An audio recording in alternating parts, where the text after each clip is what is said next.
Hello, and welcome to Getting Where Going Healing, a place where we talk about mental, emotional, physical, and spiritual well-being to help you learn to let go of the things that are holding you back from being your best, your greatest, your most authentic you.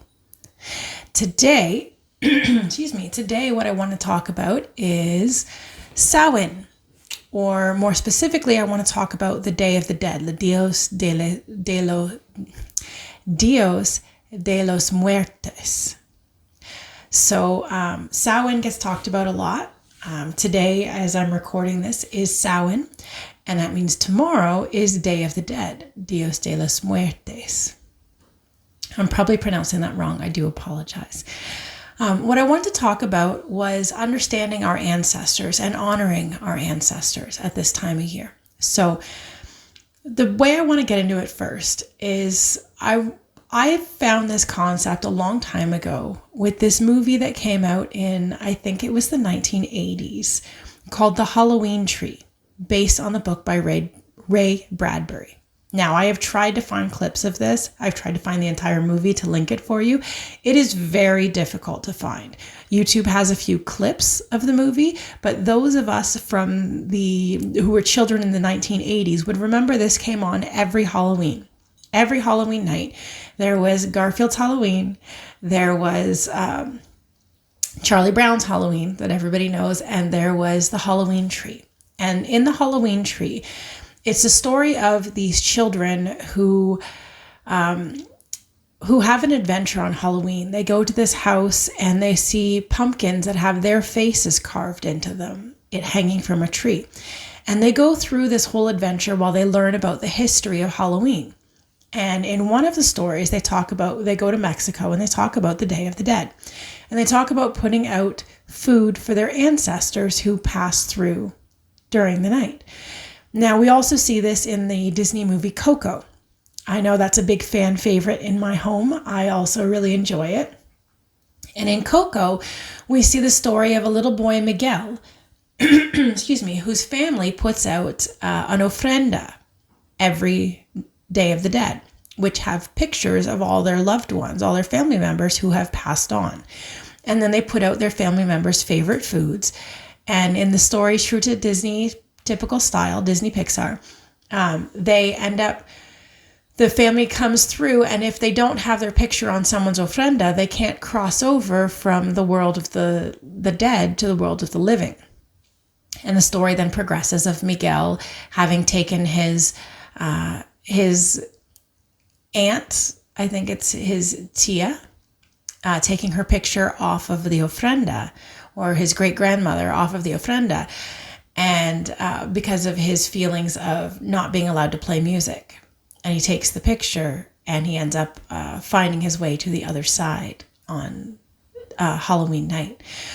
So I want to talk about honoring our ancestors by creating our own ofrendas. Now, I don't call it an ofrenda because I am not of Latin descent, so I don't call it that. I call it an ancestral altar.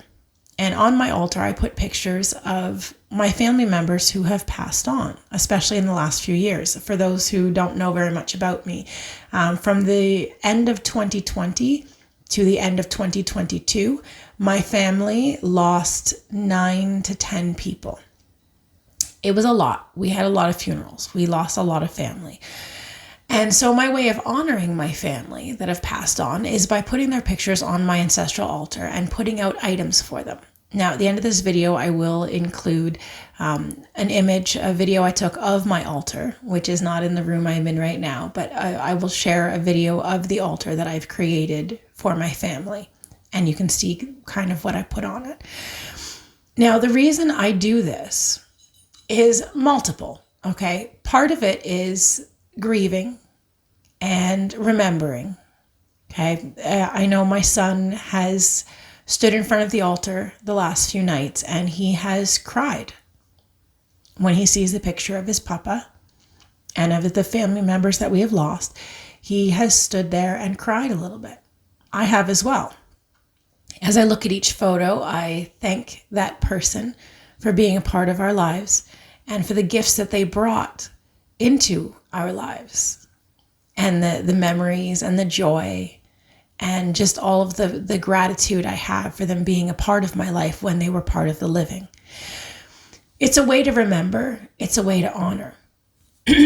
Now, some of these family members, you can include extended family that you may not have even known.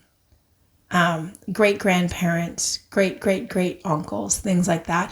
You can also include general ancestral. Like I might actually include an image of various African goddesses to honor my African lineage and those who stand with me. Excuse me. Must be very congested today. Those who have stood with me and passed their knowledge down through the generations. Cultural ancestors can be included. They don't have to be your direct lineage. They can be cultural. People who are important to you. People who hold importance to your life and you want to honor them. So I might include images of the goddess Oshun. I might include images of the goddess Nanabaluku, who is the main mother goddess of all the African deities. Oshun is the mother of the mirror, the mother of rivers, the mother of sensuality, and I highly connect with her as a deity. So I might include those as well. They aren't my direct lineage per se, but they are a cultural image, a cultural ancestor. So I might include them on my altar as well. I also include candles to light the way, food and water and drink, and various things that belonged to the members of my family, of my lineage, things that I might own that belong to them. And what I do is I sit in front of my altar and I pray and I thank them. I show gratitude and I hold memories of each person as I look at their image. And I honor them that way. So one of the reasons we might want to honor our ancestors is just to thank them for what they provided and the sacrifices that they went through. So just as an example, my family hails from Africa originally. At least half of my lineage hails from Africa. And in North America, I live in Canada. In North America, obviously we are familiar with the slave trade and those who were enslaved and taken from their homes and forcibly moved to a new country to provide for other people, right?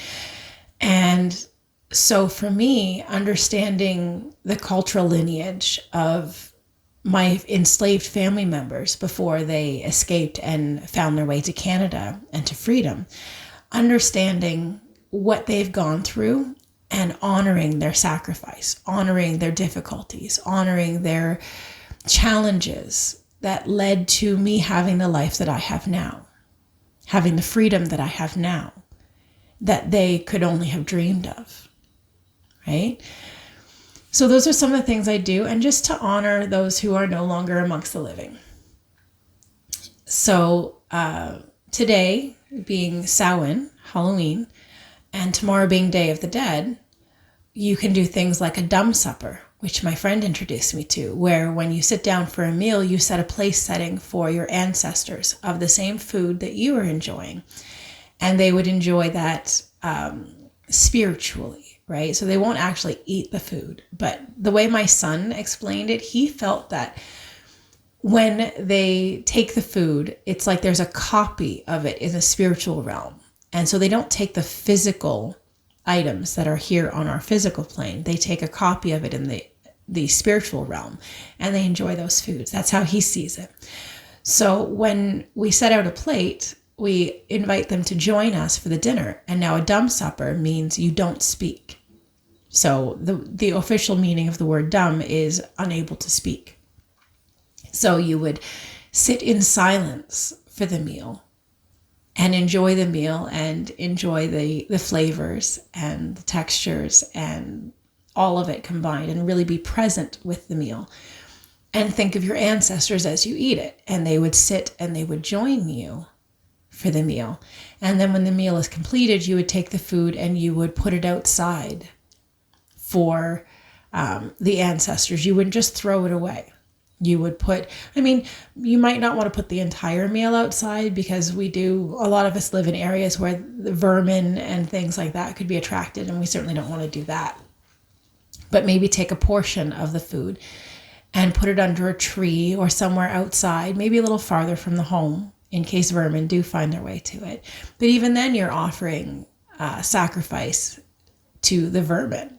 Not always is it something people want to do, but you are providing sustenance for a living creature.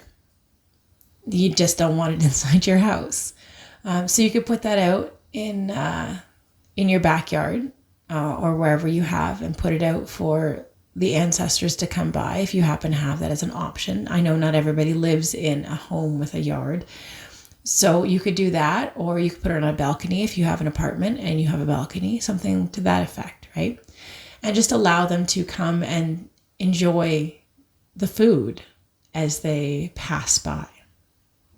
So again, at the end, I will include the video of my altar. And I just want to ask that maybe today, tomorrow, whenever you're watching this, you take some time to honor your ancestors. Show them gratitude for what they've sacrificed. Show them respect and veneration for everything that they've gone through and what they have done to make your life better where you live now. So that is my thoughts on our ancestors. I'm just going to keep this video short and sweet. And I hope that you take some time to honor those of your lineage or culture that have passed on and are no longer in the physical realm. Maybe take some time to get into a meditation. Maybe take some time to pray and channel and speak to your ancestors and see what messages come through. If you're into divination, this is a good time to pull out your tarot cards, your runes, if you do chicken bones or anything of that sort. That's not something I do, but I know some people do. You can do that. You can do I Ching if you throw down those things. You can do spirit boards, also known as Ouija boards. You can do channeling. There are so many things that you can do.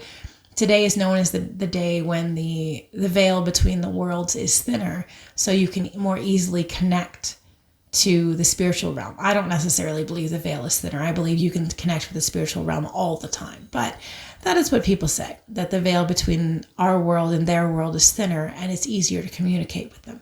So this might be a good time to get into a deeper meditation, maybe do some fire gazing, some candle flame gazing. If you have incense, looking at smoke gazing is always a good way to see if you get any messages from that. Crystal balls, all those sort of things. It's a good time to do that. So I hope you have a blessed Samhain and a beautiful Dia de los Muertos. And I hope that you take some time to honor those who have passed on. Until next time, love and light, fellow humans. Bye.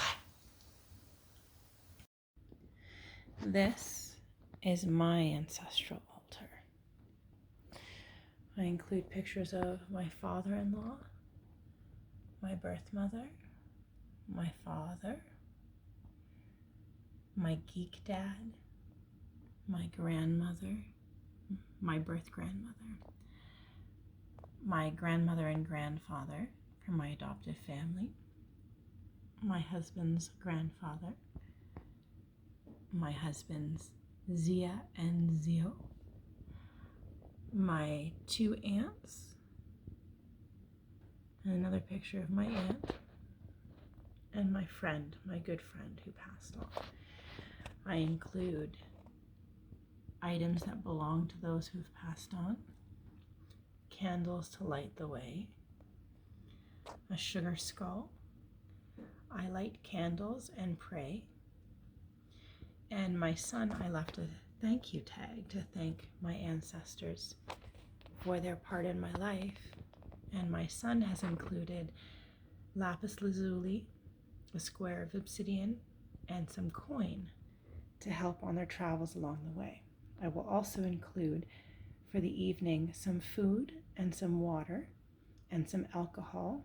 And for those of my family who enjoyed cannabis, a joint for them as they pass through and visit our family on the Day of the Dead.